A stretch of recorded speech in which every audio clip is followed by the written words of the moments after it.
What if I told you there's a card that truly embodies Marvel Snap? Now, not the snap mechanic itself, but the feeling of playing the game. Now, a card that isn't tied to just one archetype, but a card that rewards you for knowing how to play it. That freedom, that creativity of building a deck that truly feels like it's yours. That's right, ladies and gentlemen, today we get to spotlight the one and only Drax, the Avatar of Life. Drax, the Avatar of Life is a 3/4 with an ability but can do two things. That one ability is end of turn, he gets +3. The second part, however, and this what makes him really special, is that if he can win the lane that they're in, he doesn't just stay where he is. He moves to that location and takes it over. That's what truly makes this card unique. Drax is not just growing, he's on the hunt. When building a deck around Drax, creativity is key, because you're not asking yourself just one question, you're asking yourself two. First one being, how can I get my opponent to play cards larger than Drax so I can get Drax to grow? At the same time, how can I force my opponent in specific lanes so I can get Drax to move there and secure the win? That push and pull, that decision making, that's the heart of this card. And that's where these other cards, these decks, these synergies come into play. Come with me. Which brings us to our synergies. And I'm gonna kick things off with Kraven. Yes, Kraven, because if Drax ends up moving to his lane, Kraven gets a buff.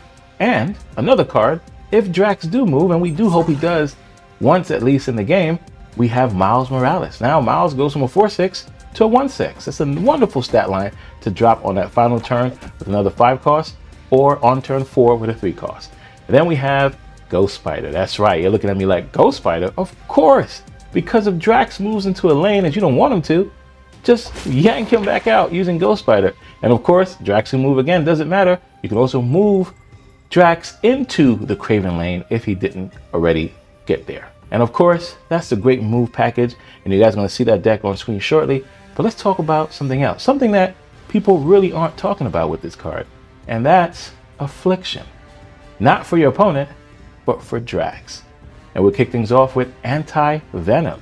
That's right, if we can get lucky enough to hit Drax with Anti-Venom, just got to build a deck around it so you get those cards out early like Quicksilver, Domino, etc.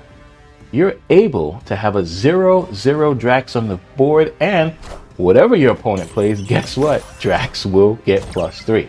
But your opponent's going to sit back and go, oh, that's just +3. Oh, that's another +3. That's just 6. Not worried about that. But on the last turn, if you drop Luke Cage, guess what? Not only does he keep that additional power he got, but he also gets his additional base power, which was the 4 added to it. Big surprise, big cube stealer. Which now brings us to these decks. Kicking things off with Life Moves On.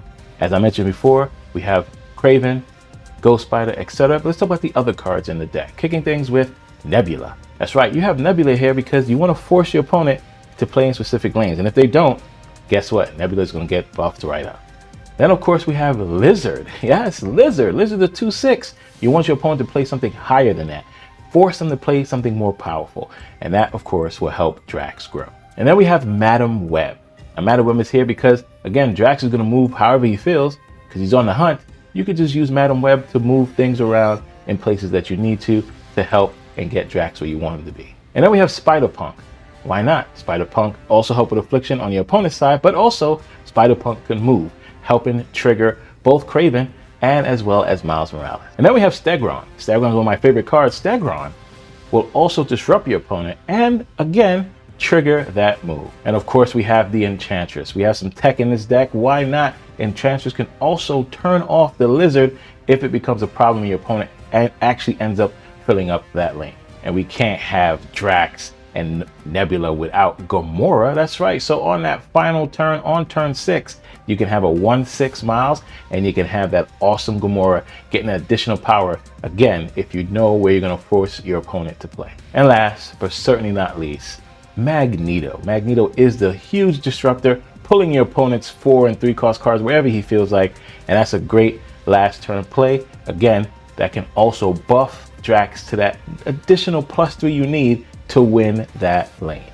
And then, of course, the other deck we have is the Avatar of Affliction. So you have cards like Domino and Quicksilver to make sure you thin out the deck as best as possible, so that hopefully on turn 4, when you play either Wiccan or of course you play Anti-Venom, you can hit the Drax Avatar of Life And again, for at least 2 turns, you can get that +6. And on that final turn, you go ahead and drop that Luke Cage, revealing all that additional power, getting Drax from a 3-4 to now 100% sure to a 3-10. All right, now, so I can show you a ton more cards that synergizes with it. I can also show you some decks that you guys can play with it. But at the end of the day, this card scales with your creativity. That means with your collection and your understanding of the meta, you can build a deck unique just to you. And that is why this card is special and deserves a spot in your collection. So ladies and gentlemen, the final verdict is, go ahead and pick you up that Drax Avatar of Life. I promise you, you won't be disappointed. And until next time, my name is Ken, also known as the Super Tech God, and I'll catch you guys in the next one. Peace.